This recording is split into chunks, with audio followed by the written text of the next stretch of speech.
Lectura del Evangelio según San Lucas. En aquel tiempo fueron a ver a Jesús, su madre y sus parientes, pero no podían llegar hasta donde él estaba, porque había mucha gente. Entonces alguien le fue a decir: tu madre y tus hermanos están allá afuera y quieren verte.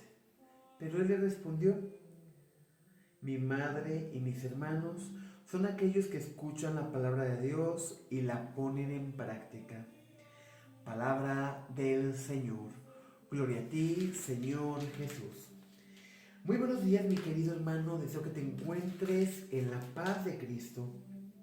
El día de hoy celebramos a San Pío de Pietrelcina, presbítero, quien nació en 1887 en Pietrelcina, Italia. Fue presbítero de la Orden de los Hermanos Menores Capuchinos y vivió en el convento de San Giovanni Rotondo, en Apulia. El Padre Pío sintió el llamado al sacerdocio siendo muy pequeño. Desde que era muy pequeño, Dios le permitió experimentar cosas que para nosotros estarían en otra dimensión. Siempre fue acechado por el enemigo, quien le exigía que no se consagrara para ser sacerdote. Sin embargo, aunque él provenía de una familia muy sencilla y muy humilde, sus padres hicieron todo lo posible para que él recibiera su formación en el sacerdocio.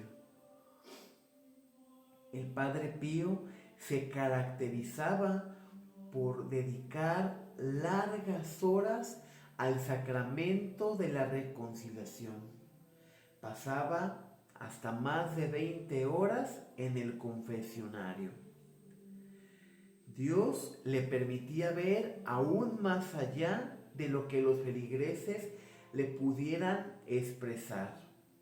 Y quienes conocieron al Padre Pío, una vez que se acercaban al sacramento de la reconciliación, tenían una gran necesidad de experimentar y vivir la conversión. Tenía un afecto muy especial por los pobres, por los más necesitados y por los enfermos. Pero también tenía dones que Dios le había concedido. Había quien le preguntaba por algún ser querido que había sido enviado a la guerra. Lo buscaban incansablemente para saber si sus familiares aún contaban con vida.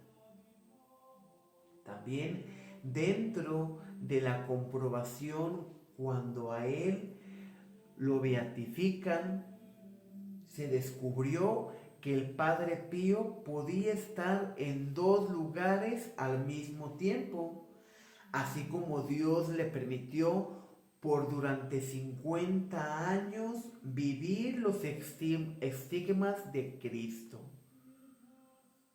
¿Y qué es vivir los estigmas de Cristo? Es sentir el dolor que Cristo sintió en la cruz al ser clavado.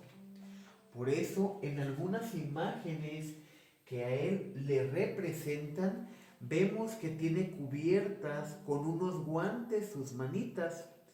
Es porque él tenía los estigmas de Cristo, que Cristo le permitió llevarlos en la palma de sus manos, el signo de los clavos que fueron clavados. Y él no se sentía digno. Él decía: ¿por qué a mí? ¿Por qué a mí? Y en un signo de sencillez y humildad se cubría las manos. Algo importante que hemos de saber de la historia del Padre Pío es que fue totalmente incomprendido por muchos, inclusive por la misma iglesia. Fue perseguido por más de 50 años, precisamente porque lo querían obligar a descubrir sus manos. y muchos creían y afirmaban que él mentía, y él, el hombre del silencio y la sencillez. La gente más cercana a él, los feligreses, le ofrecían ayuda para responder a la misma iglesia, y él siempre inculcó y exigió respeto y obediencia. En alguna parte del camino fue criticado duramente porque las Eucaristías que él celebraba eran muy largas, y iban a revisarlo y a supervisarlo y veían el reloj. Sin embargo, él exigía el respeto en el momento de la consagración, porque era un momento primordial en el cual es Cristo el que baja a consagrar el pan y el vino. Y era tanto lo que lo criticaban por durar tanto las celebraciones, que llega el momento en que también le piden que no celebre, lo aíslan para que no administre ningún sacramento, únicamente por el hecho de no dar los bienes materiales que la gente le hacía llegar. Y él, incluso a su mismo padre, le niega algo económico que él no le podía brindar, porque como él bien lo dijo, no le pertenecían esos bienes, él no contaba con un bien económico. Pero sí le decía a su padre: lo que necesites aquí lo tienes en el convento. Yo no puedo darte dinero porque no es dinero mío, es dinero que me han enviado para la construcción del hospital, para los enfermos, para los necesitados. Y es así como se lo hace saber a la orden. No puedo disponer de algo que a mí no me pertenece. Lo que a mí me pertenece es lo que traigo en mi hábito, eso te lo entrego. Pero no puedo entregarte algo que no me pertenece, porque la gente lo ha destinado para los más necesitados, para aquellos enfermos que no pueden acceder a un servicio de salud. Y llega el momento en que pasa esa tempestad y le vuelven a permitir el celebrar.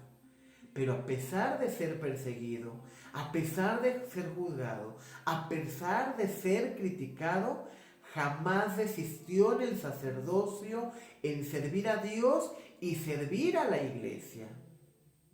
Por eso, hoy que escuchamos el Evangelio según San Lucas, que Jesús se encontraba predicando en una de las sinagogas y su madre se entera que anda Jesús por ahí, ¿qué no haría una madre por ir a ver a un hijo? Pues corre al encuentro de él junto con sus familiares, como dice la Sagrada Escritura. Alguien llega y le dice a Jesús: allá afuera está tu madre, tus hermanos, tu familia están preguntando por ti. Y hay quienes se van por la tangente y dicen: es que Jesús negó a su madre. En ningún momento negó a María. La respuesta de Jesús es: ¿quién es mi madre y quiénes son mis hermanos? Aquellos que escuchan la palabra y la ponen en práctica. ¿Y quién fue la primera en decir sí al Señor? ¿Quién fue la primera en decir: hágase en mí según lo que has dicho? La Santísima Virgen María. Otro error también es que dice que tus hermanos, ¿sí? Pero no se refería a hermanos genéticamente o de sangre, porque hay quienes se atreven a decir que Jesús tuvo hermanos y que María tuvo más hijos, y es algo totalmente erróneo. En el tiempo en que vivió Jesús, todas aquellas personas que tenían un lazo familiar, así fueran tus primos, se consideraban nuestros hermanos. Por eso la Sagrada Escritura lo describe perfectamente. Ahí afuera está tu madre y tus hermanos, es decir, tus familiares, quienes te conocen. Pero los familiares habían ido a ver a Jesús, habían ido a decirle a la Virgen María que Jesús se encontraba en esa localidad y que había perdido la razón, porque su misma familia juzgaba que Jesús estaba loco porque no descansaba, porque predicaba el Evangelio, porque recorría ciudades y no descansaba ni un solo momento. Por eso decían: este ya se volvió loco, este ya perdió la razón.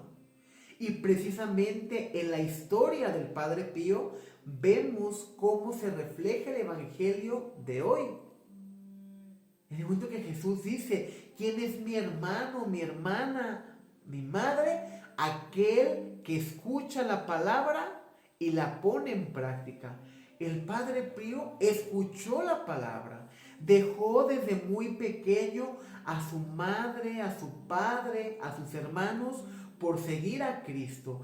Renunció a sí mismo por seguir a Cristo. Y a pesar de ser juzgado, perseguido por la misma iglesia, porque no comprendían los talentos que Dios le había dado, porque no comprendían los estigmas que Dios le había dado, porque no comprendían su humildad, su sencillez, porque no comprendían su manera de entregarse a Dios, fue juzgado. Pero eso no le impidió llegar a la santidad, pero eso no le impidió entregarse totalmente a Cristo y aceptar que es Jesús quien lo eligió a llevar esos estigmas y que hoy por hoy su cuerpo se encuentra totalmente incorrupto. Esto quiere decir que su cuerpo se encuentra intacto y es la gracia que Dios quiso regalarle para él. Pues hoy que celebramos a San Pío de Pietrelcina, pidámosle que también nos enseñe a nosotros a dejarlo todo por Jesús, a verdaderamente no nomás escuchar la palabra, sino ponerla en práctica. Y que siempre, como Él nos lo enseñó con su vida, tengamos paz y bien en nuestro corazón. Y que este año pase bien, que a pesar de las tribulaciones, de las persecuciones, de las críticas, nuestra fe esté cimentada en Cristo. Paz y bien.